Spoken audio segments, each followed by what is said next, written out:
surprised by being so high? And where are the likes of a Patrick Surtain, let's say? He just won Defensive Player of the Year. We are talking about IDP fantasy football and how this affects it. And so you're going to see a lot. I already know. I know how Joe thinks. Joe's convinced me on this. You're going to see a lot of nickel guys because they're closer to the ball. They're going to get more tackles. So just want to preface that before we get into the tiers, because if you're not used to playing IDP fantasy football, corners is a very difficult position. A lot of times you'll see a league just have defensive back where you can play a corner or a safety. They don't even say you have to specifically play corners. So thought that was important to just make sure that everyone's on the same page, because when you start seeing things, you're going to be like, where's Patrick Surtain? He was the Defensive Player of the Year last year. No one throws his way. So we have to account for that. So, Joe, let's start off in tier number 1. Who do you got there? All right, in my tier number 1, at number 1, got Cooper DeJean. Number 2, Derek Stingley Jr. 3, Mike Sainristil. 4, Devin Witherspoon. And 5, Marlon Humphrey. All right, at number 1, I've got Devin Witherspoon. 2, Jalen Petrie. 3, Alante Taylor. 4, Mike Sainristil. And 5, Cooper DeJean. Joe, you started off with a bang with Cooper DeJean at number 1. What were your thoughts there? Yeah, I mean, you mentioned at the top of the show about the nickel position. That's really Cooper DeJean, and Vic Fangio says it probably mix in a little bit of safety as well, but he'll be in the box, have the opportunities for the tackles, and then just his youth as being the second-year player, kind of deem him to be my number 1 guy here. Yeah, I think I saw what Fangio said related to Cooper DeJean, and I think that's going to be really helpful for his value. I think he's going to be a Swiss Army knife for the Philadelphia Eagles. We saw him blossom a little bit in the playoffs where in the Super Bowl, he took that pick 6 back to the house. And the thing what's interesting, too, is if your leagues allow for return yards, if they get points for return yards, punt return, kick return, we know how good of a special teams player Cooper DeJean is as well. So you have to add that element. Now, to preface, neither one of us are going to have Travis Hunter either. And I probably should have said that at the top of the episode, because the Jaguars have said he will be a wide receiver. Now, he will moonlight as a corner. And if he was a corner primary position, you bet your bottom dollar he probably would have been tier 1 only for Joe and I. But it did not happen that way. So Cooper DeJean is the next best thing because he's going to get those return points. Yeah, absolutely. That's another good point. Now, I'm a little surprised that you got Stingley here in the tier 1. I had him in tier 1. Ultimately decided to move him around. What was your reason? Because he's an outside corner, and you don't typically rating those outside corners too high. Yeah, I typically don't, but, he's 23, and, if you're going to be an outside corner, you at least got to get the, pass deflections, and interceptions. And I mean, he's had back-to-back years with 5 interceptions, and he does, even for an outside corner, still had 54 tackles, which is pretty good too. So if he's going to get his hands on the ball, that frequently and consistently basis, I mean, he's got a chance to still be a top corner despite being an outside guy. Now, I know some of you may be looking at these tiers and rankings and say, whoa, Steve, hold on a second here. Jalen Petrie's a safety. He's not a nickel corner. Well, not so fast, my friend. If you look at the snaps by position, according to Pro Football Focus, he played a majority of his snaps last season at the slot corner position, 434 spots. Now, you could say he's a big nickel, right? You do see that, as a safety, but he's 5'11", 198. And we know he's going to be playing that position because not only did he play it a lot last year, but they also traded for C.J. Gardner-Johnson. So he's going to be in the safety spot. So expect more from Petrie. And so ultimately, from a front office pro standpoint, we classify him, Joe, as a cornerback. Yep, we definitely do. And, that's also where he's listed on the Texans depth chart for this upcoming season as well. So I think it really makes a lot of sense for him to, with all these other guys being nickels, I think it makes sense for him to also be a nickel cornerback. I'm a little surprised why you don't have Alante Taylor in this tier, Joe. Alante Taylor had a fantastic year last year. He was the number 1 guy in our league, and he's honestly had 2 really back-to-back good years, and he's only 26 years old. Any reason why he's a kind of a safety who changed over to corner, as we had that big nickel type. So thoughts on Taylor? Yeah, so this year he's going to be going to outside corner. That was kind of my thoughts. Yuko Amadi will be the nickel Oh, there with the Saints. Since Adebo's no longer there, he's essentially going to go to the outside, play opposite of Cooley and McKinstry. I still have, Alante Taylor ranked highly, just didn't end up putting him in the tier 1 here. seeing that, hey, that gold nugget I didn't even have. So maybe if I knew that, I might do some adjusting myself because that's a big consideration. Change from the inside, and the nickel to the outside. And honestly, that's where you got to keep your head on a swivel because in IDP, these guys, you hear all the time, multiple, multiple, multiple. That's what defenses are turning into. So you're not seeing the guy who's just prototypically, hey, I'm just staying on the outside. They could move around and play in other positions. So you got to be aware of the changes year to year because there will be changes. Yeah, that's where I didn't want, Paulson Adebo was also, a guy that scored highly in our league for the last couple of years now, Very highly. playing outside corner with the Saints. So that's why I didn't discount Taylor too much. But it'll be interesting to see how he acclimates in that outside corner role. But it's a one that Adebo was always successful with. Well, that team's going to be bad, so he's going to be getting a lot of action. I'll tell you that right now. Yeah, I mean, defense will be on the field quite a bit, I'd assume. For sure. One guy I'm really excited about heading into this year is Mike Sanders still. He had to play more on the outside than what I think they were hoping he'd be. He's going to go back to that nickel spot. Now they got Marshawn Lattimore, and they go ahead and they draft Trey Amos from Ole Miss. So now they got two outside guys. They can put Sanders still in the nickel position. I think he could do really, really well this year. Yeah, definitely. I mean, he did well even as a rookie, and he even held his own despite being a smaller guy as the outside corner. But like you said, moving back into nickel where he truly belongs, that should really help him in his second year. All right, Joe, let's head over to tier number 2. And tier number 2 and number 6, I've got Jalen Petrie, 7 Alante Taylor, 8 Cam Taylor Britt, 9 Trent McDuffie, 10 Byron Murphy, and 11 Christian Benford. Okay, at number 6, I've got Jahdae Barron, 7 Tyke Smith, 8 Marlon Humphrey, 9 Nate Hobbs, and 10 Derek Stingley. You might think I'm absolutely crazy. I don't even have Byron Murphy in my top 24. I'm not surprised. I don't think you had him last time, and I still had him in there. What made you put him in there? Well, I really like the fact that he's back with the Minnesota Vikings, and he was one of the top scoring corners in the league. In our fantasy league, is averaging almost 16 points per game, and the fact that he's still only 27. But I mean, really, the kicker was just being back with the Minnesota Vikings and getting to play with that aggressive Flores defense, where he's been able to hold his own and get those interceptions. Yeah, I could definitely see that. I think there's definitely a value of him going back to Minnesota. I am shocked that I have Jahdae Barron over you, especially with him being a rookie. I thought for sure that you'd have him higher. Yeah, I mean, he's in my top 24. Just I was hesitant where to put him, and didn't want to be like too high on him because I mean, I just haven't seen him yet play in the NFL. Yeah, But that he's hasn't stopped you from putting other rookies high. no, I know, You I had get it. Abdul Carter number 1. Yeah, but I guess his path is more clear. Like I still want, like is Jahdae Barron really just gonna jump right in to be the starting nickel corner and really just kick Jaquan McMillan out of the way despite him having a up and down season last year? I know he is a first round pick, so I mean obviously they'll figure out a way to get him on the field. I guess you just have more confidence right out of the gate as him and a rookie than I do. I just think that the Broncos defense, top to bottom, I don't believe they have any like showstoppers, but they're solid across the board. And so I think as a result, there's a reason why Sean Payton and them drafted him in the first round. I thought they were going to go offense, and they ended up going for Barron. That was surprising.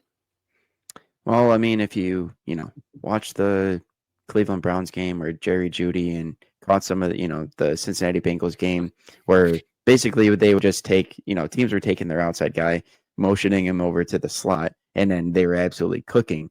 And that's why you go get a guy like Jahdae Barron so that you can surely play matchup defense and not have to worry about that. Yeah, and another guy I want to talk about here with Marlon Humphrey.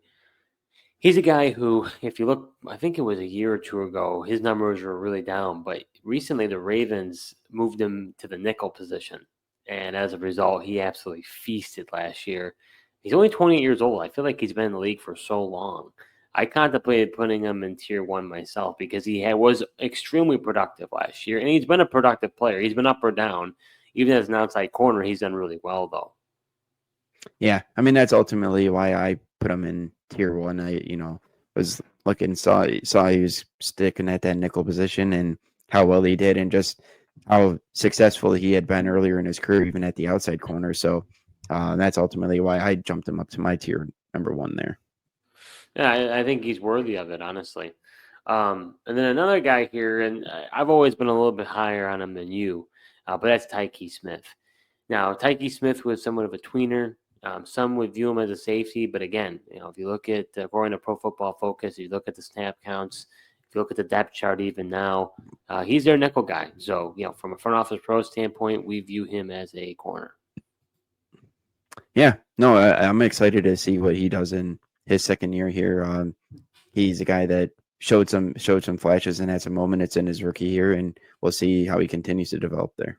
All right, let's head over to tier number 3, Joe. Okay. And tier number 3 at number 12, we've got Teron Johnson, 13, Christian Gonzalez, 14, Tarheeb Steele, 15, Andrew Phillips, and 16, Kool-Aid McKinstry. All right, 11, I've got Trent McDuffie, 12, Cam Taylor-Britt, 13, Paulson Adebo, 14, Tyreek Stevenson, and 15, Denzel Ward.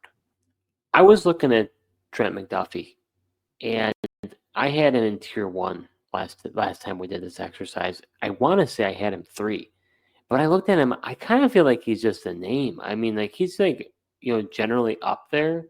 He's never been that elite, and he because Jamari Connor now is playing that nickel role. I'm not even sure how productive McDuffie's going to be on the outside. He's a smaller guy, so I don't know. I struggled with him.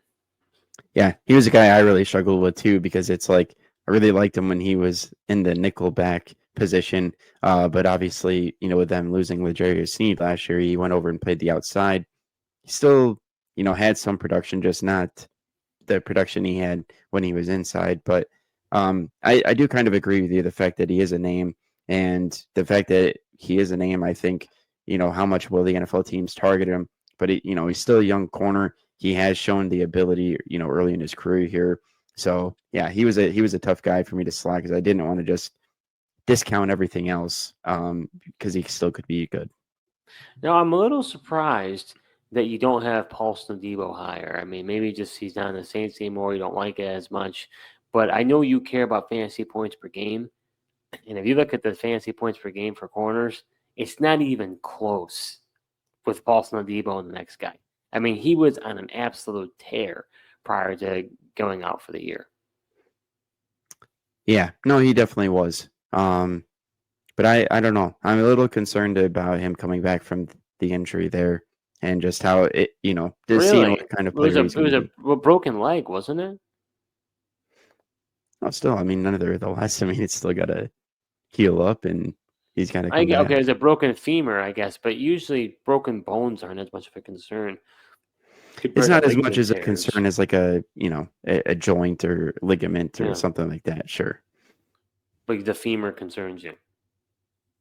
I mean, I think anytime you break something and have to go Tell me, have you surgery never to had your repair it. femur broken before? Certainly haven't. I have never broken a bone.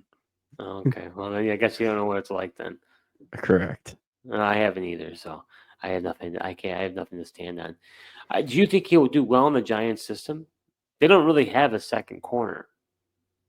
I don't know. Yeah, I don't know. I'm a little concerned about him going to the Giants. I mean, they got Deontay Banks on the outside. Andrew Phillips is Who in the slot there. Deontay Banks, we got absolutely smoked. He got benched, last year because he got, Right. That's where, like, with the Saints, he had Marshawn Lattimore opposite him. It's hard to kind of avoid him.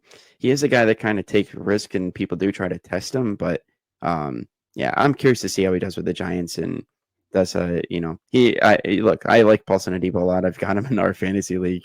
I was really disappointed when he got hurt and was out for the season because, like you said, he was just a bankable guy and was absolutely tearing it up at the corner position. And that's why you have Kool-Aid as high as you do, because you expect him to now step in basically to the beneficiary of that role. Well, yeah, and I just think he's going to be the guy that's going to get a ton of opportunities because I think he's going to get peppered with targets. I probably I mean, will. Olante Taylor's on the outside now. Yuko Amadi has done pretty good in the slot as well. So, if Kool-Aid McKinstry hasn't had enough time to yet show himself, so I think he's going to have plenty of opportunities on the outside. All right, Joe, let's head over to tier number 4. All right, at 17, I've got Nate Hobbs. 18, I've got Kamari Lassiter. 19, Quinion Mitchell. 20, Terrion Arnold. 21, J.C. Horn. Okay, at number 16, I've got Ron Johnson. 17, Christian Gonzalez. 18, Keon Mitchell. 19, Terrion Arnold. And 20, Christian Benford. I was wondering when you were finally going to say Nate Hobbs' name. He finally is set at 17. Yep, finally said it. And, he's a guy that I didn't have originally the last time we did this. But obviously with the news that he's going to be playing nickel with the Green Bay Packers, really changed everything. Changed everything for you. Well, in terms of him, I mean, he's a guy I left off, despite the fact that he had been pretty good, still played nickel with the Raiders. But the partially why I don't have him higher is just he tends to get injured. And but when he is out there, he does, he plays well and does well for fantasy. Well, you and I both thought the Nate Hobbs signing was somewhat of a head scratcher for the Packers because Keyshawn Nixon is a guy that we both rated very highly. As you can see, neither of us have said him yet because I don't even have my top 24. Do you? No, I gave him the boot. Yeah, I gave him the boot too because he's going on the outside. Now Jair Alexander isn't even there. Who do they even have? Carrington Valentine on the opposite side. So yeah, their corners, I mean, they're going to be Swiss cheese. But, Nate Hobbs, I think, has a good opportunity in the nickel position. Yeah, Nate Hobbs really does, and that's really unfortunate, man. Just I like Nixon so much, and he's another guy that returns well. So he's just a great guy to have in our fantasy league that you get scoring for both. But you mentioned it, the fact that Jair Alexander's no longer there, and there's not a strong enough opposing corner there, unless they were to go trade for Jalen Ramsey, Nixon I couldn't justify. That'd be interesting. Yeah, the other guy I really like a lot. I don't know if he'll take the next step, and it's tough being an outside corner. But Christian Gonzalez with the Patriots, I think I ranked him higher. I took him, a couple back, but just to see how much Carlton Davis has a left in the tank, and because my worry is with Gonzalez is do they just leave, do offenses leave him on an island and they just don't go his way? Yeah, I don't. I have more confidence in him. I don't think with these offseason moves that the Patriots have made and they've really bolstered the defense, I don't think they can just kind of. It's not as easy just to say I'm not going to throw at Christian Gonzalez anymore, and I think he's going to have more opportunities this year. All right, Joe. Let's head over to our final tier number 5. All right, tier number 5 at 22, I've got Shade Barron, 23, Nate Wiggins, and 24, Tyke Smith. All right, at 21, I got L'Jarius Sneed, 22, Deron Bland, 23, J.C. Horn, and 24, the Defensive Player of the Year, Patrick Surtain. Somewhat surprised, Joe, that you left Patrick Surtain off your top 24. Yeah, he was going to be my 24th player as well. Then you reminded me of the Jalen Petrie stuff. So ultimately, kind of was that trade off there. Oh no! And then he was taken off. Yeah, I mean, he's a really tough one. I mean, I've talked about this too long with you. I wish that in the box scores we would know yards allowed, catches allowed, times targeted. I think if we had that at our disposal, man, wouldn't it be cool to see that? Because then you could truly see the value of Patrick Surtain. But because we don't, it really depends on whether he gets pass deflections and picks. And he's not a great hands catcher. He doesn't get a lot of picks as is. He did have that one pick to the house, but he's not typically that good at catching the ball. So it's just tough with Surtain. He does a great job of locking teams down. He just doesn't get a lot of stats. Yeah, I mean, he did have 4 interceptions last year, which was an improvement. But we'll see. I mean, if the Broncos could play with the lead more, I know Vance Joseph wants to be really aggressive on defense and really blitz, and you have to have good corners to do that. Maybe he's able to take more chances, but if he's not taking the chances trying to get this hand on the ball, then it's just tough to play him. Yeah, I mean, I'm one guy I think I'm very interested to see how he does, and I'm a little more bullish, I guess, than you are on him, is L'Jarius Sneed. Had a really bad first year with the Titans, but the Titans were just awful. Be curious to see, the AFC South is kind of in disarray. I mean, Colts, it seems like Anthony Richardson with that shoulder seems like it's a considerable issue. I don't know what's happening with the Colts. I think they could struggle. Texans are talking about Stroud, possibly a shoulder already kind of, not feeling good. Are they in for kind of a down year? And then you got the Jaguars who, they got a lot to retool and rebuild. So you're talking about a Titans team who I'm not, by no means am I thinking that they're going to make a lot of waves in the AFC, because I don't really believe all that much that Cam Ward is this game changer. However, sometimes when you have a player like that and they can play good, you see how it could change. There's just a dynamic of the team to be a loser to a winner.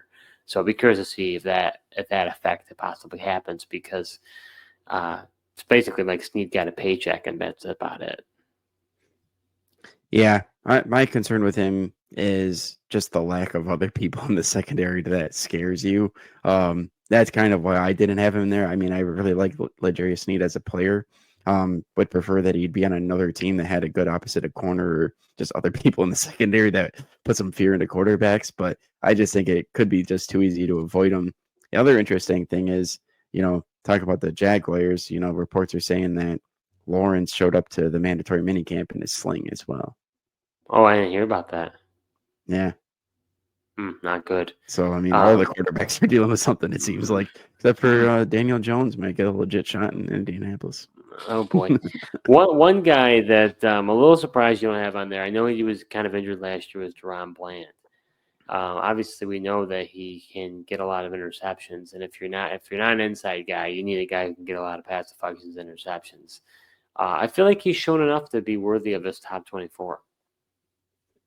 Yeah, I mean, he had the one magical year where he had all those interceptions and all the pick sixes, and I don't know. And his opposite partner, Trayvon Diggs, can't seem to stay healthy either. So if Diggs isn't out there, then I feel like that really negatively impacts Deron Bland. He's a guy that I did consider just because, you're not wrong. Like, he has shown that ball hooking ability to get those interceptions. But it's just what He happens had if he 5 doesn't. picks in his first year, in his first season too. He went 5-9, and then last year he had 0. But he only played 7 games.